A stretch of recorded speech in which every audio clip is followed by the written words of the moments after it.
ನಮಸ್ಕಾರ ವೀಕ್ಷಕರೇ, the federal ಕರ್ನಾಟಕಕ್ಕೆ ಸ್ವಾಗತ. ನಾನು ವಿಜಯ್ ಜನಹಳ್ಳಿ. ನಮ್ಮ ಜೊತೆ ಇವತ್ತು ವಿಶೇಷ ಸಂದರ್ಶನದಲ್ಲಿ ವಿಧಾನ ಪರಿಷತ್ನ ಸದಸ್ಯರಾದಂಥ ಐವನ್ ಡಿಸೋಜ ಅವರು ಇರುವಂಥದ್ದು. ಇತ್ತೀಚೆಗೆ ಮಂಗಳೂರು ನಡೆದಂಥ ಒಂದಷ್ಟು ಕಾರ್ಯಕ್ರಮದಲ್ಲಿ ಸಿದ್ದರಾಮಯ್ಯ ಪರ ಘೋಷಣೆ ಕೂಗುವುದನ್ನು ಕಾರಣಕ್ಕೋಸ್ಕರ ನೋಟಿಸ್ ಕೊಟ್ಟಿದ್ದಾರೆ ಅಂತ ಹೇಳಲಾಗ್ತಾ ಇತ್ತು. ಈ ಸಂಬಂಧಪಟ್ಟ ಅವರೇ ಸ್ಪಷ್ಟೀಕರಣ ಕೊಡ್ತಾರೆ, ಮಾತಾಡ್ತಾರೆ. ಸರ್, ಏನು ನೋಟಿಸ್ ಬಂದಿದೆಯಾ ASS ಇಂದ? ಏನು ಯಾಕಾಗಿ ನೋಟಿಸ್ ಬರಬೇಕು? ನೋಟಿಸ್ ಬರಬೇಕಾದ್ರೆ ಏನಾದರೂ ಪಕ್ಷಕ್ಕೆ ವಿರೋಧ ಆಗುವಂಥ ಕೆಲಸ ಆಗಬೇಕು, ಅಥವಾ ಏನಾದರೂ ಆದೇಶ ಪಾಲನೆ ಮಾಡದೇ ಇರಬೇಕು.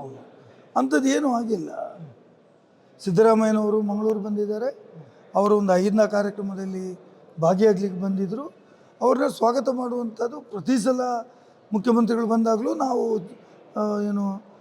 ಸ್ವಾಗತ ಮಾಡ್ತೀವಿ, ಬ್ಯಾಂಡ್ಗಳನ್ನು ತರ್ತೀವಿ, ಸ್ವಾಗತ ಮಾಡಿ ಕರ್ಕೊಂಡು ಹೋಗ್ತೀವಿ. ಅದೇ ರೀತಿ ಕರ್ಕೊಂಡು ಹೋಗಿದ್ದೀವಿ. ಹಾಗಾಗಿ ಅಲ್ಲಿ ಏನು ಪಕ್ಷ ವಿರೋಧ ಏನು ಇಲ್ಲ, ಪಕ್ಷ ವಿರೋಧಗಳು ನಡೆಯಲಿಲ್ಲ. ಅದರಲ್ಲಿ ಇದು ಮುಖ್ಯಮಂತ್ರಿ ಪೂರ್ಣಾವಧಿ CM ಅಂತ ಅದು ಅವರವರ ಅಭಿಪ್ರಾಯ ಈಗಲೂ ಕೂಡ ಹೇಳ್ತಾನೆ ಇದ್ದಾರೆ. ಈಗಲೂ ಕೂಡ ಸಿದ್ದರಾಮಯ್ಯ ಪುತ್ರ ಯತೀಂದ್ರ ಅವರು ಹೇಳಿದ್ರು ಪೂರ್ಣಾವಧಿ ಮುಖ್ಯಮಂತ್ರಿ ಆಗಿರ್ತಾರೆ ಸಿದ್ದರಾಮಯ್ಯ ಅವರು, ಅದ್ರಲ್ಲಿ ಯಾವುದು ಕೂಡ ಅನುಮಾನ ಇಲ್ಲ ಅಂತ ಹೇಳಿದ್ರು. ನಿಮ್ಮ ಅಭಿಪ್ರಾಯ ಏನು? ಅದು ಏನಿದ್ರು ಕೂಡ ಅದು ಹೈಕಮಾಂಡ್ಗೆ ಬಿಟ್ಟಿರ್ತಕ್ಕಂಥ ವಿಚಾರ. CM ಅವರು ಯಾರು ಎಷ್ಟು ದಿವಸ ಇರಬೇಕು, ಯಾರು ಎಷ್ಟು ದಿವಸ ಮಂತ್ರಿ ಇರಬೇಕು, ಯಾರು ಶಾಸಕರಾಗಬೇಕು, ಇದೆಲ್ಲ ಹೈಕಮಾಂಡ್ ನಮ್ಮ ಪಕ್ಷದಲ್ಲಿ ತೀರ್ಮಾನ ಮಾಡ್ತಕ್ಕಂಥದ್ದು. ಅದು ಏನೇ ಇದ್ದರೂ ಹೈಕಮಾಂಡ್ ತೀರ್ಮಾನ ಮಾಡುತ್ತೆ. ಅದರ ಬಗ್ಗೆ ನಮ್ಮ ಅಭಿಪ್ರಾಯ ಅಲ್ಲಿ ಮುಖ್ಯ ಅಲ್ಲ. ಯಾಕೆಂದರೆ ಆ ತೀರ್ಮಾನ ತೆಗೆದುಕೊಳ್ಳುವಂಥ ವ್ಯಕ್ತಿಗಳೇ ಬೇರೆ ಇದ್ದಾರೆ. ಹಾಗಾಗಿ ನಾವು ಒಬ್ಬ ಕಾರ್ಯಕರ್ತರಾಗಿ ಏನು ಪಕ್ಷ ತೀರ್ಮಾನ ಕೊಡ್ತದೆ ಅದನ್ನು ನಾವು ಒಪ್ಪುವಂಥದ್ದು ನಮ್ಮ ಕೆಲಸ. ಅದನ್ನು ನಾವು ಮಾಡ್ತಾ ಇದ್ದೇವೆ ಹೊರತು ಪೂರ್ಣಾವಧಿ CM ಯಾರಾಗಬೇಕು, ಏನಾಗಬೇಕು ಅದರ ಬಗ್ಗೆ ಚರ್ಚೆ ನಡೀತಾ ಇದೆ. ಅದು ಏನಿದ್ರು ಹೈಕಮಾಂಡ್ ಹೇಳಿದೆ, ನೀವು ಆ ಬಗ್ಗೆ ಮಾತಾಡಬೇಡಿ ಅಂತ ಹೇಳುವಂಥ ನಮಗೂ ಹೇಳಿದೆ. ಹಾಗಾಗಿ ನಾವು ಅದರ ಬಗ್ಗೆ ಏನು ಮಾತಾಡುವಂಥ ಪ್ರಶ್ನೆ ಇಲ್ಲ. ಯಾರೇ CM ಆದರೂ ಕೂಡ ಅದು ಕಾಂಗ್ರೆಸ್ ಪಕ್ಷದ CM ಇರ್ತಾರೆ. ಕಾಂಗ್ರೆಸ್ ಪಕ್ಷ ಇವತ್ತು ಉತ್ತಮ ರೀತಿಯಲ್ಲಿ ಸರ್ಕಾರ ನಡೆಸ್ತಾ ಇದೆ. ಸಾಮಾಜಿಕವಾಗಿ ಮತ್ತು ಆರ್ಥಿಕವಾಗಿ ಇವತ್ತು ಸಬಲರನ್ನಾಗಿ ಮಾಡಿದೆ ಕರ್ನಾಟಕದ ಜನತೆಯನ್ನು. ಹಾಗಾಗಿ ನಮ್ಮ ಉದ್ದೇಶ ಇರುವುದು ಮುಂದಿನ 5 ವರ್ಷಗಳ ಕಾಲ ಒಳ್ಳೆಯ ರೀತಿ ಸರ್ಕಾರ ನಾವು ಕೊಡಬೇಕು, ಮತ್ತು ಮುಂದೆ ಅಧಿಕಾರಕ್ಕೆ ಮತ್ತೆ ತರಬೇಕು. ಆ ದೃಷ್ಟಿಯಲ್ಲಿ ನಾವು ಶಾಸಕರಿಗೆ ಏನು ಕೆಲಸ ಮಾಡಬೇಕು ಅದು ಮಾಡ್ತಾ ಇದ್ದೀವಿ. ಮಂಗಳೂರಿಗೆ ಮನೆ ಸಿದ್ದರಾಮಯ್ಯ ಬಂದಂಥ ಸಂದರ್ಭದಲ್ಲಿ ಪೂರ್ಣಾವಧಿ CM ಸಿದ್ದರಾಮಯ್ಯ ಅಂತ ತಾವು ಘೋಷಣೆ ಕೂಗಿದ್ರಿ.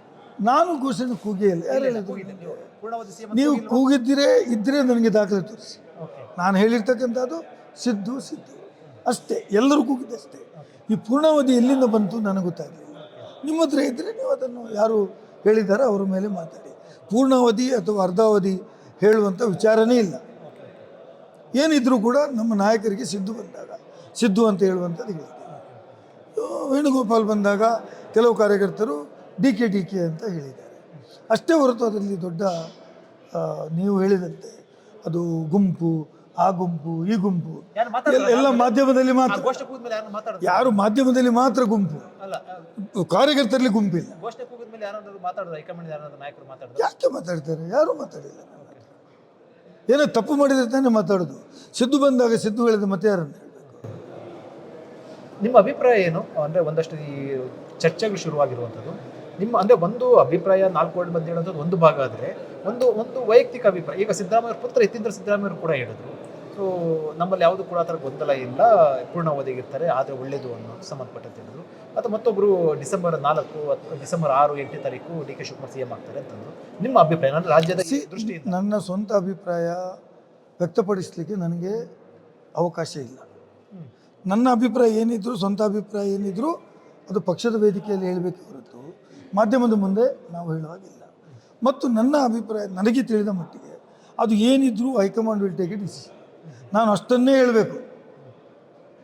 ಏನು ನಾನೀಗ ನಿಮ್ಮ ಹತ್ರ ಹೇಳೋದು, ನಾಳೆ ಹೈಕಮಾಂಡ್ ಬೇರೆ ತೀರ್ಮಾನ ತಗೊಳ್ಳೋದು ಆಗೋದಿಲ್ಲ. Because I am not in a position to be there when taking decisions.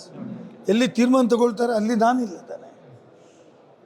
ಹಾಗಾಗಿ ಹೈಕಮಾಂಡ್ ತೀರ್ಮಾನವೇ ಅಂತಿಮ. ಈ 2.5 ವರ್ಷಕ್ಕೆ ಬದಲಾವಣೆ ಆದರೆ ರಾಜ್ಯದ ಅಭಿವೃದ್ಧಿ ದೃಷ್ಟಿಯಿಂದ ಒಂದು ಕಡೆ ಚರ್ಚೆಗಳಾಗ್ತಾ ಇರೋದು, ಅಥವಾ DK ಶಿವಕುಮಾರ್ಗೆ ಸ್ಥಾನ ಕೊಡಬೇಕು ಅಂತ ಇವೆಲ್ಲ ಚರ್ಚೆ ಆಗ್ತಂಥದ್ದು.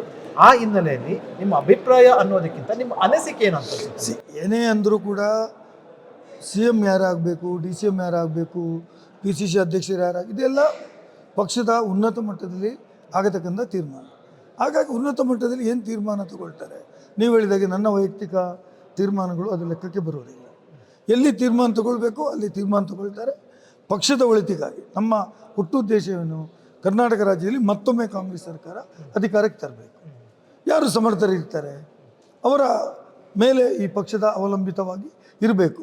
ಪಕ್ಷಕ್ಕೆ ಗೊತ್ತಿದೆ ಯಾರು ಹೇಗೆ ಮಾಡಿದರೆ ಈ ಏಕತೆ ಉಳಿಸ್ಲಿಕ್ಕೆ ಸಾಧ್ಯ ಇದೆ. ಸಚಿವ ಸಂಪುಟ ಪುನರಚನೆ ಸಂಬಂಧಪಟ್ಟಂತ ಅಭಿಪ್ರಾಯ ಏನು? ಸಚಿವ ಸಂಪುಟ ಪುನರಚನೆ ನೀವು ಸಚಿವ ಸ್ಥಾನ ಆಕಾಂಕ್ಷಿಗಳು ಆಕಾಂಕ್ಷಿ ನಾನು ಹೌದು, ಅಲ್ಲ ಅಂತ ನಾನು ಹೇಳಲ್ಲ. ಅದು ಲಿಮಿಟೆಡ್ ತೀರ್ಮಾನ, ಅಲ್ಟಿಮೇಟ್ಲಿ ದ ಹೈಕಮಾಂಡ್. ಆದರೆ ಪಕ್ಷದಲ್ಲಿ ಬದಲಾವಣೆಗಳಾಗಬೇಕು ಅಂತೇಳುವಂಥದ್ದು ಇತ್ತು. ಯಾಕಂದರೆ ಯಾರು 2.5 ವರ್ಷ ಕೆಲಸ ಮಾಡಿದ್ದಾರೆ ಅವರಿಗೆ ಮತ್ತೆ ಪಾರ್ಟಿಯಲ್ಲಿ ಅವಕಾಶ ಕೊಡಬೇಕು, ಸಚಿವರಿಗೆ ಮತ್ತು ಕೆಲವು ಹೊಸಬರನ್ನ ಸೇರ್ಪಡೆಗೊಳಿಸಬೇಕು.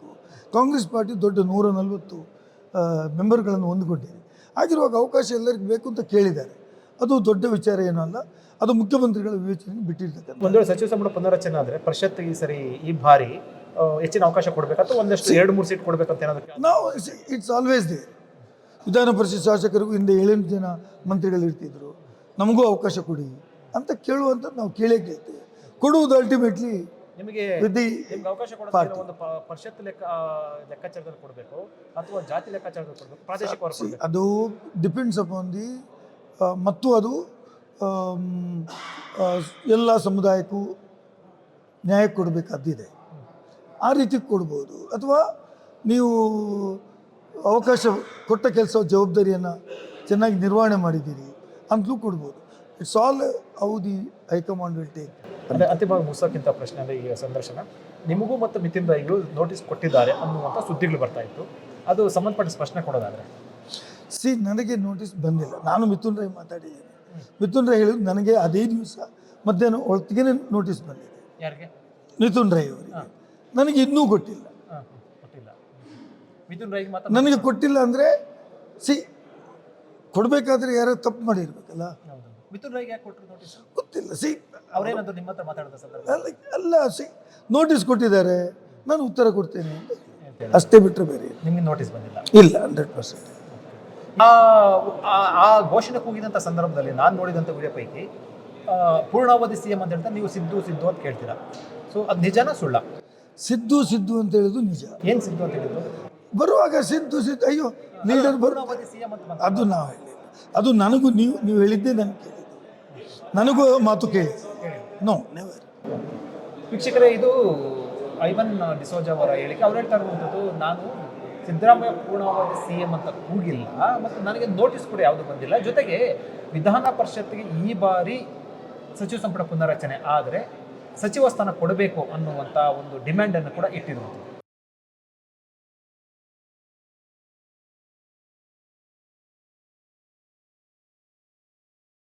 ಹೆಚ್ಚಿನ ಸುದ್ದಿ ಅಪ್ಡೇಟ್ಗೆ ಈಗಲೇ the federal Karnataka YouTube page ಅನ್ನು ಸಬ್ಸ್ಕ್ರೈಬ್ ಮಾಡಿ.